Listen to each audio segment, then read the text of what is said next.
नमस्कार दोस्तों। श्रावण के महीने में पड़ने वाली पूर्णिमा को सावन पूर्णिमा या श्रावणी पूर्णिमा के रूप में जाना जाता है। इस दिन स्नान और दान का बहुत महत्व होता है। इस साल सावन पूर्णिमा 11 अगस्त को मनाई जाएगी। शास्त्रों में इस दिन को बहुत ही शुभ माना जाता है, क्योंकि इस दिन भाई बहन के अटूट प्रेम के प्रतीक रक्षाबंधन का पर्व भी मनाया जाता है। इसके साथ ही पूर्णिमा के दिन देवी लक्ष्मी के साथ भगवान इंद्र की पूजा करने से शुभ फल मिलते हैं। दोस्तों, पंचांग के मुताबिक श्रावण पूर्णिमा तिथि का प्रारंभ 11 अगस्त को सुबह 10:38 पर है, जबकि इसका समापन अगले दिन यानी 12 अगस्त को प्रातः 7:05 पर होगा। पंचांग के अनुसार सावन पूर्णिमा के दिन अभिजीत मुहूर्त दोपहर 12 बजे से लेकर 12:53 तक, जबकि अमृतकाल सायंकाल 6:55 से रात 8:20 तक रहेगा। सावन की पूर्णिमा का चांद 11 अगस्त को होगा। चंद्रोदय का समय 11 अगस्त को साय 6:57 तक रहेगा तथा चंद्रास्त का समय 12 अगस्त को सुबह 5:53 तक रहेगा। सावन पूर्णिमा की पूजा विधि इस प्रकार है।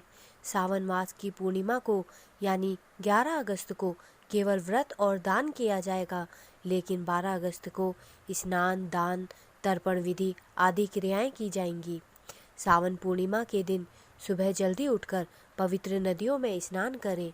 अगर ऐसा संभव नहीं है तो पानी में गंगा जल डालकर भी स्नान किया जा सकता है। इसके बाद व्रत का संकल्प करें और पूरे विधि विधान के साथ महादेव के साथ भगवान विष्णु और माता लक्ष्मी की विधि विधान के साथ पूजा करें और सत्यनारायण की कथा भी सुने। सावन पूर्णिमा को रक्षाबंधन मनाने की भी परंपरा है, इसलिए देवी देवताओं को रक्षा सूत्र बांधें और पितरों के लिए तर्पण विधि करें। इसके बाद चंद्रोदय के समय चंद्रमा को अर्घ्य दें और पूजा करें। धार्मिक मान्यताओं के अनुसार अगर व्यक्ति को जनेऊ बदलने की जरूरत पड़ रही है तो सावन पूर्णिमा का दिन सबसे उत्तम माना जाता है।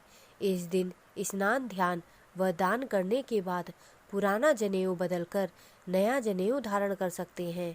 जनेऊ धारण करने से पहले मन, कर्म और वचन की पवित्रता का संकल्प लिया जाता है।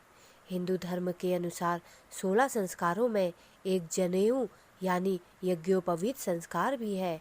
जनेऊ को सत, रज और तम का प्रतीक माना जाता है और सत, रज और तम त्रिमूर्ति भगवान ब्रह्मा, विष्णु और महेश के प्रतीक हैं। सावन पूर्णिमा व्रत की कथा इस प्रकार है। प्राचीन काल में एक नगर हुआ करता था। उसमें तुंगध्वज नाम का राजा राज्य करता था। तुंगध्वज राजा को जंगल में शिकार करने का बहुत शौक था। एक दिन राजा जंगल में शिकार करने गया। शिकार करते करते वह बहुत थक गया। थकान दूर करने के लिए वह एक बरगद के पेड़ के नीचे बैठ गया। वहां उसने देखा कि काफी सारे लोग इकट्ठे होकर सत्यनारायण भगवान की पूजा कर रहे हैं। राजा को स्वयं पर इतना अभिमान था कि ना तो उसने भगवान को प्रणाम किया और ना ही वह कथा में गया और ना ही उसने प्रसाद ग्रहण किया। प्रसाद देने पर भी ना खाकर वह अपने नगर को लौट आया। नगर में आकर राजा ने देखा कि दूसरे राज्य के राजा ने उसके राज्य पर हमला कर दिया है। राजा अपने राज्य का ऐसा हाल देखकर तुरंत समझ गया कि सत्यनारायण भगवान और उनके प्रसाद का निरादर करने से ऐसा हुआ है। अपनी भूल का आभास होते ही राजा दौड़कर वापस उसी जंगल में बरगद के पेड़ के नीचे आया जहाँ लोग भगवान सत्यनारायण की कथा कर रहे थे। वहाँ पहुंचकर राजा ने प्रसाद मांगा और अपनी भूल के लिए माफ़ी मांगी।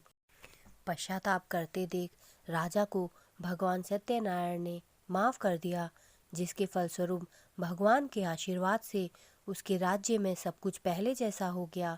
भगवान सत्यनारायण की कृपा से राजा ने लंबे समय तक राज्य संभाला और स्वर्गलोक को गमन कर गया। मान्यता है कि सावन पूर्णिमा की कथा को पढ़ने सुनने मात्र से मनोकामनाओं की पूर्ति होती है। कहा जाता है कि यह कथा वाजपेय यज्ञ का फल देने वाली है। दोस्तों, मेरे द्वारा दी गई जानकारी अगर आपको अच्छी लगी हो तो कृपया मेरे चैनल को सब्सक्राइब करें तथा मेरे वीडियोस को लाइक करें। धन्यवाद।